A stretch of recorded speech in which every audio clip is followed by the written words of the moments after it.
This is the Hot Stove with Dusty Baker.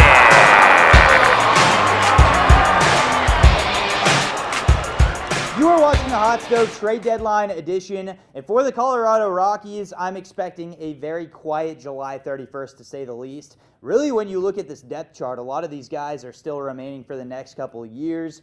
Of course, Charlie Blackmon is the name that's been thrown around recently, and I know a lot of Rockies fans don't want to hear that name being on the move.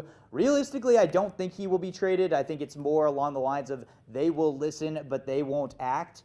He is a superstar. He's obviously been one of the cornerstones and the faces of that franchise. And just a year ago, the Rockies were competing in the playoffs as well. So it's not like they're very far off. It's just been quite the down year. The starting pitching has been awful. And Coors Field has shown that the ball has flown more than it even has in the past, despite, of course, having the humidor and everything else. And so, looking at the Rockies, the only move that I could really see them make at this deadline is trading away Charlie Blackmon.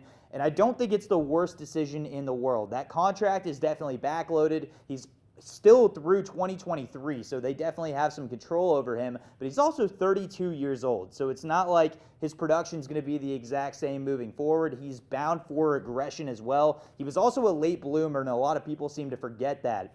A lot of matchups here with Blackmon seem to take place in the NL Central. Specifically, the Cubs and the Cardinals make a lot of sense in my opinion. On top of that, I could see the Indians and the Philadelphia Phillies possibly nibbling their way into conversations with the Rockies. At the end of the day, though, I think the Rockies are going to be pretty flat. They may not even make a single move at this time, just because, simply put, there are no true pieces that they're going to want to sell off. A lot of those pieces are going to be stable moving forward.